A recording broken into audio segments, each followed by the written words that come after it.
Welcome to the channel educational Unnati. इस video में हम बात करेंगे एमिड फर्स्ट सैम के लिए पेपर थर्ड है। ये रिसर्च का पेपर हो जाता है जिसमें research in education journal perspective का नाम हो जाता है। तो इसमें हम मेनली इसकी थर्ड यूनिट को कवर करेंगे। इससे पहले हमने वीडियोज़ में यूनिट फर्स्ट को कवर किया, देन यूनिट सेकंड को। इसके बाद ये यूनिट थर्ड का सिलेबस हो जाता है जिसमें ये यूनिट जो है पॉपुलेशन और सैम्पल से डील करती है मेनली। तो यहाँ पर पॉपुलेशन, सैम्पलिंग क्या है, मेथड्स ऑफ सैम्पलिंग क्या है, सैम्पलिंग यूनिट क्या होती है, सैम्पलिंग एरर क्या है, इन सब चीज़ों के बारे में बात करेंगे। सो यस, ये रही यूनिट थर्ड। यहाँ पर इसके पीवाईक्यूज देख लेते हैं कि कौन कौन से पीवाईक्यूज पूछे गए हैं। तो इसमें मेनली पॉपुलेशन के बारे में आपको जानना है, सैम्पल के बारे में जानना है, एक गुड सैम्पल जो है उसकी कैरेक्टरिस्टिक्स क्या होती हैं, probability sampling, non probability sampling, sampling के टाइप्स हो जाते हैं, उनके बारे में जानना है। देन यहाँ पर सैम्पलिंग एरर क्या है वो बताया गया है। उसके बाद टेक्निक्स क्या होती हैं सैम्पलिंग की, सैम्पलिंग, पॉपुलेशन, सैम्पल। तो इस तरह से सारी जो क्वेश्चंस हैं इसके वो सैम्पल और पॉपुलेशन दोनों चीज़ों से रिलेट करते हैं। आइए यहाँ पर स्टार्ट करेंगे टॉपिक को। फर्स्ट टॉपिक यहाँ पर है पॉपुलेशन का। पॉपुलेशन अगर जनरल टर्म्स में बात करें तो सेंसस के अकॉर्डिंग जब भी जनगणना की जाती है तो एक कंट्री में ये देखा जाता है या एक पर्टिकुलर एरिया में ये देखा जाता है कि कितने इंडिविजुअल्स हैं, उनको काउंट किया जाता है। उसमें मैन, वुमेन और चिल्ड्रन तीनों ही इंक्लूड किए जाते हैं, उसी को पॉपुलेशन कहते हैं। लेकिन अगर हम रिसर्च के टर्म में बात करें तो यहाँ पर जो है एक स्पेसिफिक ग्रुप की जो कैरेक्टरिस्टिक्स होती हैं उसको पॉपुलेशन कहते हैं। जैसे कि एग्जांपल हो जाता है कि सेकेंडरी स्कूल में जो टीचर्स पढ़ा रहे हैं उनमें कुछ स्पेसिफिक फीचर्स होते हैं, जैसे कि उनकी टीचिंग एक्सपीरियंस क्या है, टीचिंग एटीट्यूड क्या है, उनका टीचिंग मेथड्स कौन से यूज़ कर रहे हैं। तो ये सब जो स्पेसिफिक फीचर्स हो जाते हैं इन्हीं को हम पॉपुलेशन में जो है काउंट करेंगे। वो उस स्पेसिफिक टीचर्स के ग्रुप को पॉपुलेशन कहा जाएगा। According to Simpson and Kafka के अनुसार यहाँ पर पॉपुलेशन की डेफिनेशन दी गई, जिसमें उन्होंने बताया a universe of the population may be defined as an aggregate of the items possessing a common trait or traits. तो यहाँ पर एक कॉमन ट्रेड को जो भी ग्रुप शेयर करता है या जो भी एग्रीगेट पॉपुलेशंस को शेयर करती है उसी को हम पॉपुलेशन कहते हैं, उस टर्म को। One type of population distinguished by the educational researcher is called. एक पर्टिकुलर टाइप की जो है पॉपुलेशन को अगर किसी रिसर्चर के द्वारा अलग किया गया है तो उसको हम टारगेट पॉपुलेशन कहते हैं, क्योंकि उस पर हम रिसर्च करने जा रहे हैं तो वो पर्टिकुलर टारगेट पॉपुलेशन में आएगी। टाइप्स ऑफ पॉपुलेशन की अगर हम बात करते हैं यहाँ पर तो दो तरह की पॉपुलेशन होती है, फाइनाइट और इनफाइनाइट पॉपुलेशन। ये फर्स्ट टाइप हो गया यहाँ पर। और उसके बाद सेकंड टाइप यहाँ पर आ जाता है रियल और हाइपोथेटिकल पॉपुलेशन का, उसको हम बाद में देखेंगे। सबसे पहले यहाँ पर फाइनाइट एंड इनफाइनाइट पॉपुलेशन को देखते हैं। फाइनाइट जैसा कि नाम से पता चलता है कि इसमें स्पेसिफिक नंबर होते हैं, मतलब काउंटेबल नंबर्स होते हैं। जैसे कि एक क्लास में पढ़ रहे बच्चे, जैसे उनको काउंट किया जा सकता है। या एग्जांपल के लिए ये भी कहा जा सकता है कि एक फैक्ट्री में वर्क कर रहे वर्कर्स को भी इसमें इंक्लूड किया जाएगा। इनफाइनाइट पॉपुलेशन की बात करें अगर हम यहाँ पर तो अनलिमिटेड नंबर होते हैं जिनको हम काउंट नहीं कर सकते हैं। तो जैसे स्काई में स्टार्स हैं तो उनको हम काउंट नहीं कर सकते हैं, इसलिए वो इनफाइनाइट पॉपुलेशन हो गई।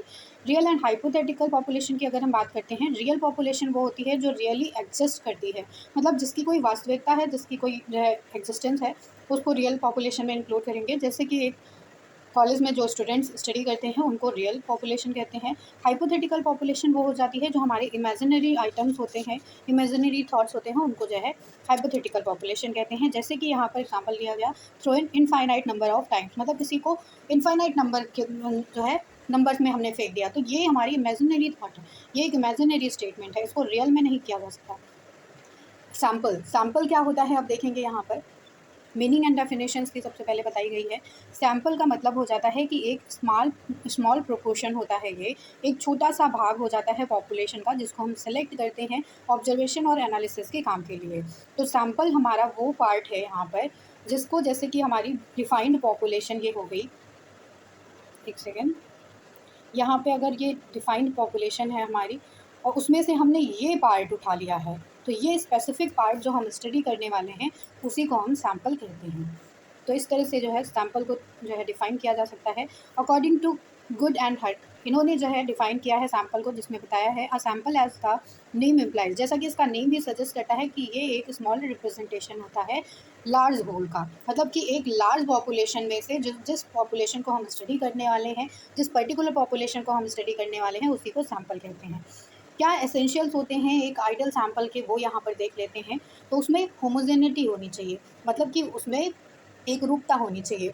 एडिक्वेसी की का क्या मतलब हो जाता है कि इसमें जो है 100% 10% जो है अगर हमने उठाया है किसी पॉपुलेशन का, तो वो 10% जो है उस एडिक्वेट डेटा के लिए होल रिप्रेजेंटेशन होना चाहिए, इंडिपेंडेंस होनी चाहिए। इंडिपेंडेंस का मतलब हो जाता है कि ये फ्री होनी चाहिए, जो यूनिट हमने वहाँ पर उठाई है पॉपुलेशन से वो फ्रीली जो है वर्क कर सके। रिप्रेजेंटेटिवनेस का क्या मतलब हो जाता है कि ये जो सैम्पल हमने उठाया है पॉपुलेशन में से वो रिप्रेजेंट करता है होल पॉपुलेशन को हमारी। तो इस तरह से यहाँ पर आइडल सैम्पल के ये सारे एसेंशियल्स हो जाते हैं। उसके बाद यहाँ पर कैरेक्टरिस्टिक्स बताई गई हैं कि क्या कैरेक्टरिस्टिक्स होती हैं, क्या विशेषताएं होती हैं एक अच्छे सैम्पल की। तो यहाँ पर एक अच्छा सैम्पल, एक गुड सैम्पल जो है वो ट्रू रिप्रेजेंटेटिव होता है होल पॉपुलेशन का, यानी कि जो पॉपुलेशन है उसका रिप्रेजेंटेटिव होना चाहिए एक अच्छे सैम्पल को। उसके साथ उसमें बायसनेस नहीं होनी चाहिए, बायसनेस फ्री होना चाहिए वो सैम्पल, तब वो एक कैरेक्टरिस्टिक हो जाएगा। देन ऑब्जेक्टिव वन, यानी कि एक अच्छा जो सैम्पल होता है उसमें ऑब्जेक्टिविटी होती है, यानी कि वो एक सब्जेक्टिव फॉर्म में एक पर्टिकुलर सिचुएशन को जो है डील करना चाहिए। देन यहाँ पर नेक्स्ट हो जाता है एक अच्छा पॉपुलेशन जो है एक्यूरेसी को मेंटेन करता है, यानी कि एक्यूरेट स्टैटिक्स को उसमें जो है एस्टिमेशन किया जाना चाहिए। देन अच्छा पॉपुलेशन जो है कॉम्प्रिहेंसिव इन नेचर होता है, यानी कि जो है होल सोल पॉपुलेशन को प्रेजेंट करेगा वो। देन प्रैक्टिकेबिलिटी होनी चाहिए उसकी रिसर्च में। तो अच्छा सैम्पल वही है जो है प्रैक्टिकल वर्क में भी डेटा को प्रेजेंट करे, ताकि उसमें देखा जा सके कि ये पॉपुलेशन को रिप्रेजेंट कर पा रहा है या नहीं। देन सैम्पल साइज़ की बात करेंगे यहाँ पर। तो size of the sample refers in the number of item to be chosen from the universe to form a sample. मतलब जिस सैम्पल को हम पॉपुलेशन में से उठा रहे हैं उस सैम्पल का साइज़ क्या है, इसी को सैम्पल साइज़ कहते हैं। यहाँ पर size of the population should be considered as it also limits the sample size, यानी कि जो पॉपुलेशन है वो ऑलरेडी यहाँ पर सैम्पल जो हम उठाएंगे वो ऑलरेडी हमारे सैम्पल साइज़ को लिमिट कर देता है। डिटरमाइनर्स क्या होते हैं एक सैम्पल साइज़ के? तो कौन कौन से ऐसे डिटरमाइनर्स हैं जो हमारे सैम्पल साइज़ के लिए एसेंशियल हो जाते हैं? तो नेचर ऑफ़ यूनिवर्स, यूनिवर्स का नेचर कैसा है, उसमें या तो होमोजेनिटी होगी या हेट्रोजेनिटी होगी, यानी कि जो सैम्पल है हमारा या तो वो एक ही फॉर्म में होगा, होमोजीनियस होगा, या फिर उसमें कई तरह के वेरिएशन पाए जाएंगे तो वो हेट्रोजीनियस हो जाएगा। देन नेक्स्ट डिटरमाइनर होता है सैम्पल साइज़ का नंबर ऑफ़ क्लास प्रपोज्ड, यानी कि वहाँ पर जो क्लास है वो ग्रुप्स में है, सब ग्रुप्स में है, ये भी हमारे जो है सैम्पल साइज़ के लिए एक डिटरमाइनर का काम करता है। नेचर ऑफ स्टडी कैसा है, यानी कि हम कंटिन्यूसली उस स्टडी को करने वाले हैं या स्मॉल पार्ट में करके फिर उसको जो है सर्वे के तौर पर छोड़ देने वाले हैं। देन टाइप्स ऑफ सैम्पलिंग कौन सा यूज़ किया जा रहा है, यहाँ पर रैंडम सैम्पलिंग मेथड को यूज़ कर रहे हैं या किसी और मेथड को यूज़ किया जा रहा है। तो इस तरह से टाइप ऑफ सैम्पलिंग भी डिपेंड करता है। यहाँ पर अवेलेबिलिटी ऑफ फिनांस यानी कि मनी जो है एक अवेलेबल सोर्स हो जाता है, एसेंशियल सोर्स हो जाता है, जो कि एक सैम्पल साइज़ के लिए डिटरमाइनर का काम करेगा। अदर कई सारे कंसिडरेशन होते हैं, जैसे कि पॉपुलेशन का साइज़ क्या है, क्या क्वेश्चन हम यूज़ कर रहे हैं, इन्वेस्टिगेटर की अवेलेबिलिटी क्या है, तो ये सारे डिटरमाइनर इसमें इंक्लूड किए जाएंगे। नेक्स्ट यहाँ पे क्राइटेरिया क्या होता है for selecting a sample size. एक सैम्पल को सेलेक्ट करने के लिए, सैम्पल साइज़ को सेलेक्ट करने के लिए यहाँ पर कौन कौन से क्राइटेरिया को हमें ध्यान में रखना होता है। तो फर्स्ट ऑफ ऑल यहाँ पर हम सैम्पलिंग एरर को ध्यान में रखते हैं, जिसको लेवल ऑफ प्रिसीजन भी कहा जाता है। तो ये वो रेंज होती है जो कि ट्रू वैल्यू को यहाँ पर रिप्रेजेंट करती है पॉपुलेशन के, कि हम उसको कैसे एस्टिमेट कर सकेंगे। तो ये ऑलवेज़ परसेंटेज में होगी यहाँ पर सैम्पलिंग एरर, और ये प्लस और -5 के जो है परसेंटेज में होती है, और इसकी पर्टिकुलर वैल्यू होती है जो कि टेबल से लिखी जाती है। द नेक्स्ट क्राइटेरिया हो जाता है सैम्पल साइज़ को सेलेक्ट करने के लिए कॉन्फिडेंस लेवल क्या है। तो कॉन्फिडेंस लेवल का ये सेंस हो जाता है कि the risk level of confidence level is based on the idea of central limit theorem. तो यहाँ पर जो है रिस्क लेवल जो होता है कॉन्फिडेंस लेवल का वो पूरी तरह से बेस्ड होता है सेंट्रल लिमिट थ्योरम पर। तो ये जो सेंट्रल लिमिट थ्योरम है इसका की आइडिया जो हो जाता है वो पॉपुलेशन को रिपीटेडली जो है सैम्पल में प्रेजेंट करेगा, और उसके बाद जो एवरेज वैल्यू होती है उसको जो है इक्वलाइज करता है ट्रू पॉपुलेशन वैल्यू के साथ में। डिग्री ऑफ वेरिएबिलिटी यहाँ पर नेक्स्ट क्राइटेरिया हो जाता है सैम्पल साइज़ को सेलेक्ट करने के लिए। तो ये जो डिग्री ऑफ वेरिएबिलिटी है, यानी कि कितना वेरिएशन पाया जाता है, ये इन्वेस्टिगेशन के तौर पर जो है डिपेंड करता है, और उसके बाद इसमें जो है डिस्ट्रीब्यूशन देखा जाता है एट्रीब्यूट्स का, कि पॉपुलेशन में क्या क्या जो है एट्रीब्यूट्स इसमें पाए जा रहे हैं। जैसे कि यहाँ पर एक एग्जाम्पल हो जाता है कि अगर एक प्रोपोर्शन है उसमें 50% जो है ग्रेटर लेवल को इंडिकेट करता है, तो इसका मतलब हो जाता है कि ये 80% और 20% के बीच का एक परसेंटेज हो जाता है। तो ये डिग्री ऑफ वेरिएबिलिटी हो जाएगा, क्योंकि इसमें चेंजेस हो रहे हैं, बढ़ भी सकता है और ये घट भी सकता है। नेक्स्ट टॉपिक पर आएंगे, difference between population and sample. Sample और पॉपुलेशन के बीच में क्या डिफरेंस है यहाँ पर वो देखेंगे। तो पॉपुलेशन एक तरह से ग्रुप फिनोमिना होता है जिसमें जो है कुछ कॉमन ट्रेड्स पाए जाएंगे। तो इस तरह से ये एक लार्ज ग्रुप को प्रेजेंट करता है। लेकिन सैम्पल जो हो जाता है वो हम सैम्पल को पॉपुलेशन में से जो है एक पर्टिकुलर पार्ट को यहाँ पर उठाते हैं जिससे कि हम डेटा जो है कलेक्ट करने वाले हैं। देन पॉपुलेशन जो हो जाता है वो रिप्रेजेंट करता है यहाँ पर हर एक एलिमेंट को जो है डेटा के हर एक एलिमेंट को प्रेजेंट करेगा। लेकिन जो सैम्पल हो जाता है इसमें वन या मोर जो है ऑब्जर्वेशंस होंगे पॉपुलेशन से जो लिए जाएंगे। देन यहाँ पर जो पॉपुलेशन है वो मेजरेबल होता है कैरेक्टरिस्टिक्स में, और उसके बाद इसमें जो मेज़र किया जाता है वो मीन और स्टैंडर्ड डेविएशन के थ्रू हम जो है मेज़र करते हैं इस पॉपुलेशन को, और उसको हम पॉपुलेशन के मेज़रमेंट को पैरामीटर के नाम से जानते हैं। लेकिन सैम्पल को जब मेज़र किया जाता है, इसकी कैरेक्टरिस्टिक्स को जब मेज़र करते हैं तो उसको स्टैटिक्स के नाम से जानते हैं। पॉपुलेशन का जो कैरेक्टरिस्टिक हो जाता है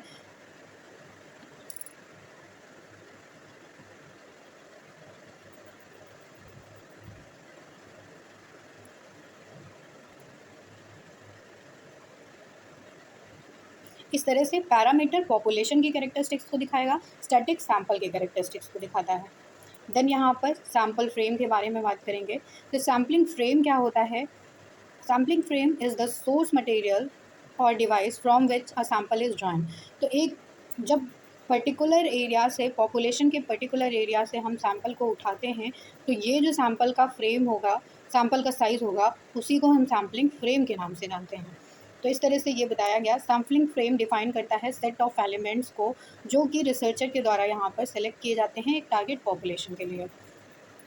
देन यहाँ पर आ जाता है फीचर्स और qualities of a good sample frame. एक अच्छे जो है सैम्पल फ्रेम के लिए क्या क्या ज़रूरी क्वालिटीज़ हो जाती हैं, तो उसको लॉजिकल होना चाहिए, न्यूमेरिकल फॉर्म में होना चाहिए ताकि उसको आइडेंटिफाई किया जा सके। देन फ्रेम को लॉजिकली अरेंज किया जाना चाहिए और सिस्टमैटिकली अरेंज किया जाना चाहिए। देन इसकी कैरेक्टरिस्टिक हो जाती है कि हर एक एलिमेंट जो है पॉपुलेशन का वो जो है प्रेजेंट होना चाहिए सिर्फ एक टाइम उस फ्रेम में। तो उसकी जो प्रेजेंटिविटी का जो टाइम हो जाता है या उसको कितनी बार प्रेजेंट कर सकते हैं, तो सिर्फ एक बार एक एलिमेंट को प्रेजेंट कर सकते हैं। और इसमें जो सैम्पल फ्रेम में डेटा होता है वो अप टू डेट होना चाहिए, यानी कि जो है रिसेंट डेटा इसमें इंक्लूड किया जाना चाहिए। सैम्पलिंग का मतलब समझते हैं यहाँ पर। सैम्पलिंग का मतलब हो जाता है कि जब सिलेक्शन किया जाता है इंडिविजुअल्स का पॉपुलेशन में से, तो ये जिस तरीके से किया जाता है, जिस वे से किया जाता है, इसमें हर एक इंडिविजुअल को इक्वल चांस मिलना चाहिए कि वो सैम्पल में इंक्लूड हो सके। इसी पूरी प्रोसेस को सैम्पलिंग के नाम से जाना जाता है। सैम्पलिंग एक तरह से प्रोसेस हो जाता है जिसमें हम सैम्पल को सेलेक्ट करते हैं पॉपुलेशन में से। फॉर दिस पर्पज़, इस पर्पज़ के लिए पॉपुलेशन को डिवाइड किया जाता है कई सारे पार्ट्स में, और इन पार्ट्स को ही सैम्पलिंग यूनिट्स के नाम से जाना जाता है। एडवांटेजेस क्या हो जाते हैं सैम्पलिंग के? तो सैम्पलिंग इकोनॉमिकल टेक्निक हो जाती है रिसर्च में जो कि यूज़ की जाती है, और हाई स्पीड से जनरलाइज़ किया जा सकता है क्योंकि यहाँ पर जो पॉपुलेशन में से सैम्पल उठाया गया है उससे जो रिज़ल्ट आता है उसको हम जो है पूरी पॉपुलेशन पे भी जनरलाइज़ कर सकते हैं। देन यहाँ पे आ जाता है कि इसमें एक्यूरेसी रहती है और उसके साथ ग्रेटर स्कोप होता है इसका रिसर्च में। डिसएडवांटेजेस भी कुछ हो जाते हैं सैम्पलिंग के, जैसे कि इसमें एलिजिबल रिसर्चर की ज़रूरत होती है। प्रॉब्लम आती है कभी कभी सैम्पल को रिप्रेजेंट करने के लिए। इसमें लेस एक्यूरेसी इसलिए बताया गया है क्योंकि कभी कभी जो सैम्पल हमने उठाया होता है उसमें जो है वेरिएशन पाया जाता है कि या उसके लोग हमें सही डेटा नहीं देते हैं, तो उसको जर्नलाइज भी करने में दिक्कत आती है, और इसीलिए जो है एक्यूरेट रिजल्ट निकालने में भी दिक्कत आती है। तो यहाँ पर बायसनेस भी इसका एडवांटेज हो जाता है और लेस एक्यूरेसी भी हो जाता है। देन मेथड्स ऑफ सैम्पलिंग की बात करेंगे। दो तरह के मेथड्स होते हैं सैम्पलिंग में mainly, probability sampling, non probability sampling. Probability sampling वो सैम्पलिंग होती है जिसमें इक्वल चांस होता है कि कोई भी एलिमेंट सेलेक्ट किया जा सकता है। तो यहाँ पर प्रोबेबिलिटी सैम्पलिंग के चार पार्ट्स हैं: simple random sampling, systematic sampling, stratified sampling, cluster sampling. Non probability sampling में भी चार पार्ट्स हो जाते हैं: एक्सीडेंटल सैम्पलिंग, जजमेंटल या purposive sampling, quota sampling, snowball sampling. तो आइए वन बाई वन देखेंगे यहाँ पर सैम्पलिंग। प्रोबेबिलिटी सैम्पलिंग को सबसे पहले हम देख लेते हैं यहाँ पे। प्रोबेबिलिटी सैम्पलिंग वो सैम्पलिंग होती है जिसमें हर एक सैम्पल इंडिविजुअल का सैम्पल में सेलेक्ट होने के लिए इक्वल चांस होता है। यहाँ पर कोई भी तरह की बायसनेस नहीं होती है, और प्रोबेबिलिटी सैम्पलिंग के थ्रू हम सैम्पलिंग एरर को जो है एस्टिमेट कर सकते हैं। यहाँ पे फर्स्ट पार्ट है प्रोबेबिलिटी सैम्पलिंग में सिंपल रैंडम सैम्पलिंग का। सिंपल रैंडम सैम्पलिंग वो होती है जिसमें इक्वल एंड इंडिपेंडेंट चांस होता है कि कोई भी इंडिविजुअल सैम्पल में सेलेक्ट किया जा सकता है। जैसे कि अगर हम कॉइन को टॉस करते हैं तो वो सिंपल रैंडम सैम्पलिंग का एग्जाम्पल हो जाता है। लॉटरी मेथड भी इसी का एग्जाम्पल है। देन यहाँ पर नेक्स्ट आता है सिस्टमैटिक सैम्पलिंग। सिस्टमैटिक सैम्पलिंग का मतलब हो जाता है कि इसमें एक पर्टिकुलर सिस्टम होता है जिसके थ्रू हम सैंपल को जो है चूज़ करते हैं। इसमें पहला जो यूनिट होता है वो रैंडमली हम उठा लेते हैं और उसके बाद किसी पर्टिकुलर इंटरवल या फिक्स्ड इंटरवल के बाद में सैंपल को सेलेक्ट किया जाता है। जैसे कि एक मार्केट रिसर्चर चाहता है कि वो सर्वे करे, तो वो हर एक 10th कस्टमर को जो उसके स्टोर पर आता है उसको जो है सेलेक्ट करेगा यहाँ पर सिस्टमैटिक सैम्पलिंग में। देन स्ट्रैटिफाइड सैम्पलिंग हो जाता है। स्ट्रैटिफाइड सैम्पलिंग का मतलब हो जाता है इसमें जो पॉपुलेशन है उसको सब ग्रुप्स में डिवाइड किया जाता है और उसके बाद ये जो डेटा होता है, ये जो स्टाटा होता है बनता है, पर्टिकुलर ग्रुप्स जो बनते हैं उनको स्टाटा के नाम से जानते हैं। और ये होमोजीनियस होता है नेचर में, यानी कि जो स्टाटा है उसमें जो है पर्टिकुलर एक ही कैरेक्टरिस्टिक्स के लोग होंगे जो कि उस टोटल पॉपुलेशन को रिप्रेजेंट करेंगे। इस तरह से यहाँ पर इसका एग्जांपल हो जाता है स्ट्रैटिफाइड सैम्पलिंग का, कि अगर कोई स्टूडेंट यहाँ पर पॉपुलेशन को स्टडी करना चाह रहा है तो उसमें 60% जो है उसने मेल्स को कंसीडर किया है और 40% फीमेल्स को जो है कंसीडर किया है। तो इसमें दो तरह के स्टेटा हो गए जिसमें एक तरह के जो है कैरेक्टरिस्टिक्स में मेल हैं और दूसरी तरह की कैरेक्टरिस्टिक्स में फीमेल्स हैं। देन लास्ट यहाँ पर प्रोबेबिलिटी सैम्पलिंग आती है, क्लस्टर सैम्पलिंग। क्लस्टर सैम्पलिंग का मतलब हो जाता है कि इसमें कई सारे स्टेप्स हो जाते हैं। ये टोटल पॉपुलेशन को प्रेजेंट करती है या डिवाइड करती है सब ग्रुप्स में। उसके बाद उसमें जो है स्मॉलर सब डिविजन्स होते हैं, यानी कि एक बड़े सी पॉपुलेशन को सब डिवीज़न के थ्रू जो है यहाँ पर स्मॉलर यूनिट्स में लाया जाता है, तब जाके उसमें जो है रिसर्च की जाती है। तो इसमें सब क्लस्टर्स के रूप में देखा जाता है। इसका एग्जाम्पल हो जाता है कि अगर कोई स्टडी करना चाह रहा है यहाँ पर ग्राउंड लेवल पर, चाहे वो रूरल एरिया में हो या अर्बन एरियाज़ में हो, तो वो एक पर्टिकुलर स्टेट को सेलेक्ट करेगा, स्टेट के बाद में डिस्ट्रिक्ट को सेलेक्ट करेगा, डिस्ट्रिक्ट के बाद में ब्लॉक में आएगा, ब्लॉक के बाद में वो चूज़ करेगा कि यहाँ पर हमें कौन से रूरल या अर्बन एरिया में जाना है और किस पर्टिकुलर एरिया में जाना है। तो ये जो है क्लस्टर सैम्पलिंग का एग्जाम्पल हो जाता है। देन लास्ट सेकेंड यहाँ पर पार्ट हो जाता है सैम्पलिंग का, non probability sampling. Non probability sampling वो सैम्पलिंग है जिसमें सैम्पल्स को डेलिबरेटली चूज़ किया जाता है यहाँ पर रिसर्चर के थ्रू, और इसमें जो है सैम्पलिंग एरर को एस्टिमेट नहीं किया जा सकता है।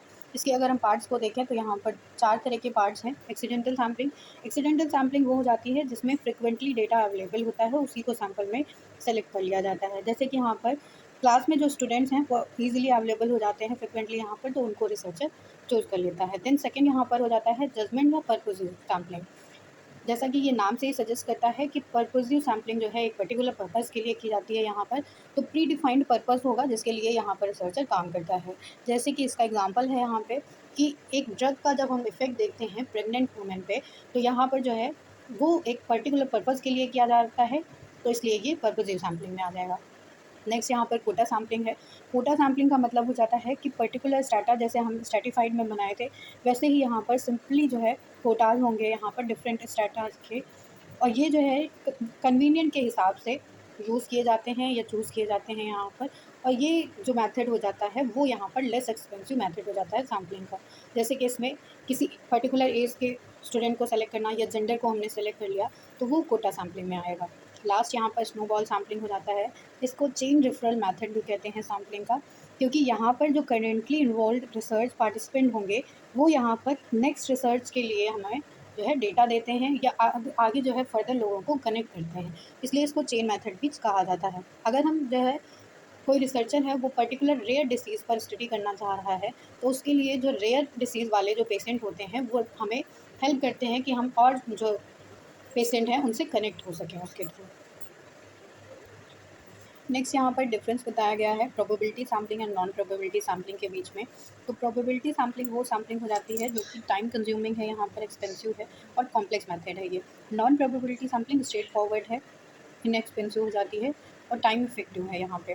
प्रोबेबिलिटी सैम्पलिंग एक तरह से रैंडमाइजेशन है, बाई चांस जो है इसमें हर एक को इक्वल चांस मिलता है। लेकिन ये जो नॉन प्रोबेबिलिटी सैम्पलिंग है इसमें रैंडमाइजेशन का मेथड नहीं यूज़ किया जाता है। देन प्रोबेबिलिटी सैम्पलिंग जो होती है वो यहाँ पर रैंडमली जो है रिप्रेजेंट करती है, रैंडम बेसिस पे यहाँ पर सैंपल को सेलेक्ट कर लिया जाता है। लेकिन जो नॉन प्रोबेबिलिटी सैम्पलिंग है इसमें आर्बिट्रेरी मेथड का यूज़ किया जाता है, यानी कि इसमें जो है पर्टिकुलरली हम देखते हैं तब एक सिस्टम से जो है सैंपल को सेलेक्ट करते हैं। देन प्रोबेबिलिटी सैम्पलिंग जो है वो एक तरह से जो है मॉनिटर करती है सैम्पलिंग बायसनेस को, जबकि जो नॉन प्रोबेबिलिटी सैम्पलिंग है इसमें सैम्पलिंग बायसनेस को कंसीडर नहीं किया जाता है। प्रोबेबिलिटी सैम्पलिंग एक तरह से जो है वेरियस पॉपुलेशन को भी यहाँ पर इन्वायरमेंट के लिए हेल्पफुल होती है, जबकि जो नॉन प्रोबेबिलिटी सैम्पलिंग है वो सिमिलर फीचर्स को ही रिप्रेजेंट करती है। इस तरह से यहाँ पर इक्वल चांस हो जाता है हर किसी के सिलेक्शन का, जबकि नॉन प्रोबेबिलिटी सैम्पलिंग में इक्वल चांस नहीं होता है। इसमें जो रिसर्चर है वो प्रोबेबिलिटी सैम्पलिंग में क्वांटिटेटिव रिसर्च के लिए डेटा कलेक्ट करता है, जबकि नॉन प्रोबेबिलिटी सैम्पलिंग में जो रिसर्चर है वो क्वालिटेटिव रिसर्च के लिए डेटा कलेक्ट करता है। सैम्पलिंग एरर की बात करेंगे नेक्स्ट टॉपिक में। सैम्पलिंग एरर का मतलब होता है कि रैंडम वेरिएशन जो पाए जाते हैं सैंपल को एस्टिमेट करने के लिए, जो कि सैंपल पॉपुलेशन के पैरामीटर्स को प्रेजेंट कर रहे हैं। तो यहाँ पर जो हमने सैंपल उठाया था पैरामीटर में से, पॉपुलेशन में से, तो उसमें किसी भी तरह की एरर अगर पाई जा रही है तो वो सैम्पलिंग एरर कहलाती है। सैम्पलिंग एरर को हम डिक्रीज़ कर सकते हैं सैंपल का साइज़ बढ़ाकर। तो सैंपल के साइज़ को अगर हम इंक्रीज़ करते हैं तो सैम्पलिंग एरर यहाँ पर डिक्रीज़ हो जाती है। इसका एक फॉर्मूला हो जाता है sampling error equal to Z into sigma upon √n। ये यहाँ पर n लिखा हुआ है। तो इस तरह से यहाँ पर जो जेड होता है वो Z score value based on the confidence interval है, जिसकी अप्रॉक्स वैल्यू 1.96 होती है। सिग्मा जो है यहाँ पर वो पॉपुलेशन स्टैंडर्ड डेविएशन है, और एन जो है साइज ऑफ सैंपल है। टाइप्स ऑफ सैम्पलिंग एरर की बात करते हैं तो बायस्ड एरर होती है और अनबायस्ड एरर होती है। बायस्ड एरर का मतलब हो जाता है कि यहाँ पर जो रिसर्चर है उसने कहीं पर जो है बायसनेस की है, उसके अपने बिहाफ पर जो है चीज़ें यहाँ पर रिस्पॉन्सिबल होती हैं इस सैम्पलिंग में। अनबायस्ड एरर जो है नेचुरली हो जाती है किसी एक इन्वेस्टिगेशन के थ्रू, और इसमें जो है रिसर्चर का कोई रोल नहीं होता है। इस तरह से यहाँ पर दो टाइप हो गई सैम्पलिंग एरर की। इसके बाद यहाँ पर आता है कॉजेज़ क्या हो सकते हैं सैम्पलिंग एरर के। तो यहाँ पर फॉल्टी सिलेक्शन ऑफ सैंपल, अगर सैंपल ही सही से नहीं सेलेक्ट किया गया है तो वो सैम्पलिंग एरर के लिए एक कॉज हो जाता है। उसका सब्सटीट्यूशन भी एक कॉज है, यानी कि किसी पर्टिकुलर सैम्पलिंग के लिए यहाँ पर रैंडमली जो सैंपल सेलेक्ट किया जाता है उसका कोई सब्सटीट्यूट है उस पॉपुलेशन का, तो वो भी जो है सैम्पलिंग एरर का कॉज है। Error due to the bias in the estimation method, तो यहाँ पर एस्टिमेशन मेथड में कोई भी तरह की बायसनेस है तो वो एक कॉज हो गया। वेरिएबिलिटी ऑफ द पॉपुलेशन में जो वेरियांस होता है, जो हेट्रोजेनिटी होती है, मतलब कि एक दूसरे से वेरी कर रहा है इंडिविजुअल, वो भी एक कॉज हो जाता है। क्या वेज होते हैं, क्या स्ट्रैटेजीज़ हैं, या कैसे रिड्यूस किया जा सकता है सैम्पलिंग एरर को, वो यहाँ पे बताया गया है। तो सैम्पलिंग एरर को रिड्यूस करने के लिए सबसे पहले सैम्पल साइज़ को बढ़ा देना चाहिए, तो इससे जो है सैम्पलिंग एरर को डिक्रीज़ किया जा सकता है। या पॉपुलेशन को ग्रुप्स में डिवाइड कर सकते हैं, उससे सैम्पलिंग एरर को कम कर सकते हैं। या फिर सिंपल और स्ट्रैटिफाइड रैंडम सैम्पलिंग का यूज़ करें, तो उसके थ्रू भी यहाँ पर सैम्पलिंग एरर को कम किया जा सकता है। या एक और जो है मेथड हो जाता है कि रिड्यूस किया जा सकता है यहाँ पर सैम्पलिंग एरर को सॉलिड सैम्पल डिज़ाइन के थ्रू। सैम्पल डिज़ाइन अगर हमारा परफेक्ट होगा तो उसमें सैम्पलिंग एरर नहीं आएगी। नेक्स्ट यहाँ पर लास्ट टॉपिक होता है सैम्पलिंग बायस का। सैम्पलिंग बायस या बायस्ड सैम्पल जो होता है रिसर्च में, वो डिपेंड करता है कि कैसे जो है पॉपुलेशन में से इनकरेक्टली जो है डेटा को लिया गया है, सैम्पल को चूज़ किया गया है। ये या तो लोअर या हायर चांस होता है यहाँ पर सिलेक्शन के लिए। देन कॉजेज़ क्या हैं, टाइप्स क्या हैं सैम्पलिंग बायसनेस के। तो यहाँ पर अंडर कवरेज एंड सैम्पलिंग बायस हो सकती है।